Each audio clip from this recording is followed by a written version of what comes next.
Dans la paracha, la pauvre Dina a été violée par un méchant monsieur, et donc les frères Shimon et Lévi, quel âge ils avaient ces deux frères quand ils ont fait le coup?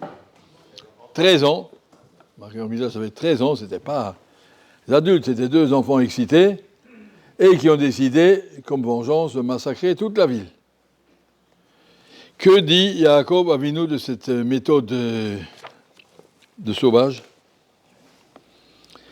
Quand il va les bénir à la fin de sa vie, il leur dit Shimon veLévi Achim. Shimon veLévi, vous êtes des complices. Kle Hamas mecherotem. Vous conduisez comme du Hamas. On massacre comme ça toute une ville. Kle Hamas mecherotem. Je traduis Rashi. Rashi ne connaissait pas le mot Hamas, mais ça veut dire quand même Umanudzu sheretzira Hamas obietrem. Le fait d'aller tuer, c'est pas de chez nous. C'est voler, vous avez volé ça à des sociétés de sauvages.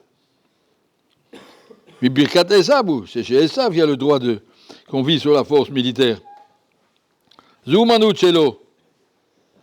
Marqué à l'Idaïm de Esav. Avenatam Hamastem Otam, mais nous êtes conduits comme des Esav. Lorsqu'il y a une vengeance à faire, ça ne se fait pas avec les armes. Mais Rérodem, le jeune Klézaïn, vous avez pris des armes qui ne sont pas les nôtres. Finalement,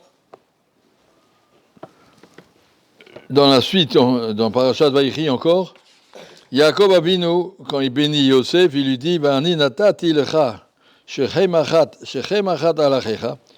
Mon cher fils, je t'ai offert la ville de Shrem, c'est là jusqu'à aujourd'hui qu'est le Kever Yosef, la ville de Naplouse, elle est pour toi. Asher lakarti miad Amori, cette ville de Shrem, dans laquelle Shimon et Lévi avaient fait le massacre de toute la ville. Cette ville, je l'ai prise, Miad Amori, Becharbi ou Bekashti, je l'ai prise de la main des Goïm, par mon épée et par mon arc. Alors, l'Ichoua, on voit que Yaakov Avinu aussi, il utilise des méthodes de force. Pourquoi il allait prendre cette ville? Shimon et Lévi ont massacré tous les hommes, et après, lui, les femmes et les enfants, il les a prises. Oui, les amis, qu'est-ce qu'il a fait? J'ai la carte et cette ville, j'ai à moi. Pourquoi elle est à moi? Alors le Midrash nous raconte, dans la paracha, qu'est-ce qui s'est passé après que Shimon et Lévi ont fait ce massacre. Les tous les autres Palestiniens, Knaanim qui habitaient là-bas à cette époque, sont révoltés.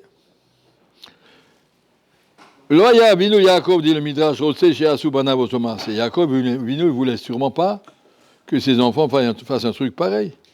Comme il le reproche, c'est que les Hamas, c'est pas de chez nous ça. Mais quand les enfants ils ont fait ça, mais maintenant mes enfants Shimon et Lévi, ils sont en danger, peut-être même tous les autres, parce que toutes les nations se réunissent maintenant pour se venger des Hébrasiens des Juifs qui ont fait comme ça de tuer toute une ville. Maasa, qu'est-ce qu'il a fait Yaakov Avinu?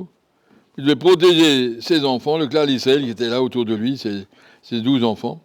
Maasa natal charbo vekashto. Il a pris son épée et son arc. Amad lo apitra shel Shechem. Et il s'est mis à la porte de Shrem. Yaakov Avinu seul, avec son arme, avec son épée et son arc. Ve'amar, im yavo umot haolam lizdavek lahem levanai. S'il y a un goy qui s'approche, ani nilcham kenegdam. Je ferai la guerre. À ce moment-là, il a pris. Donc Yaakov Avinu, il s'est mis là-bas pour faire peur. Il n'a tué personne. Il a dit, c'est un qui s'approche, je le tue.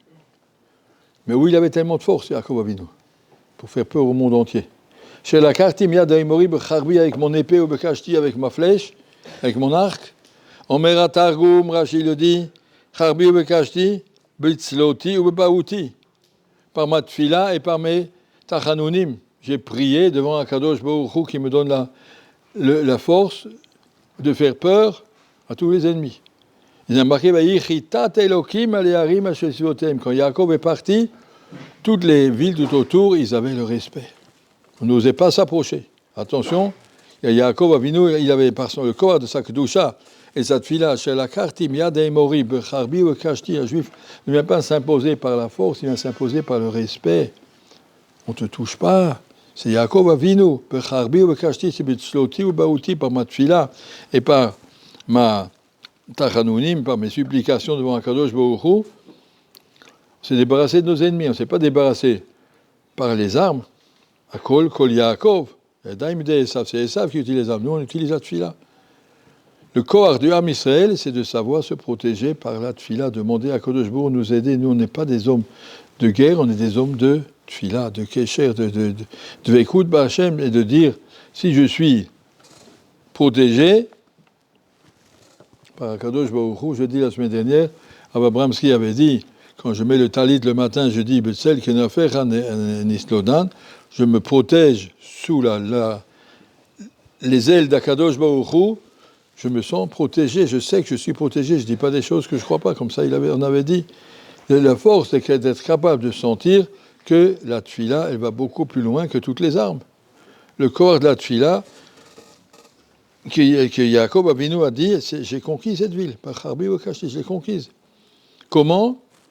Par le respect tout le monde a respecté, personne n'osait s'approcher. Toutes les nations étaient là, tout autour pour massacrer l'armée Israël, ils n'ont pas osé s'approcher par le corps de la Kedusha et de la Tfila. Un juif doit se faire respecter par le respect, par la madriga, par l'image qui sort, que c'est même pas chayar, même pas pensé de l'agresser, comme quand les sadikim sont jetés dans la fosse au lion, les lions ils se mettent à quatre pattes, ils ont le respect, le tselem elokim qu'on a devant eux. Mais quand un homme il perd son tselem elokim, Khalila, il se conduit comme un sauvage, les animaux peuvent le manger. Et les goïms aussi peuvent alors l'attaquer. Mais si un homme, il grandit à la darga où il a son tselem elokim, alors normalement, les goïms doivent le respecter. Et c'est seulement si Kadosh Baruch Hu décide, pour toutes sortes de raisons, qu'il a un compte à faire avec l'armée Israël, qui va laisser Khalila des souffrances, des punitions sur l'armée Israël. Mais c'est pas que le juif doit se défendre militairement. On doit se défendre par la Torah, par la Tfila. On est ici au Beth Hamidrash, savoir que notre limoud et notre Tfila et notre Yirat Shamaim, c'est ça qui va sauver l'armée Israël dans ces moments difficiles.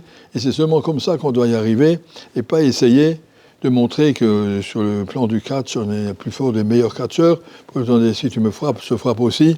Pas comme ça. Et essayer de se faire respecter pour ce qu'on est, et pas parce que j'ai des muscles, mais parce que je suis une Shama Kedosha. Normalement, personne ne doit te toucher. Merci.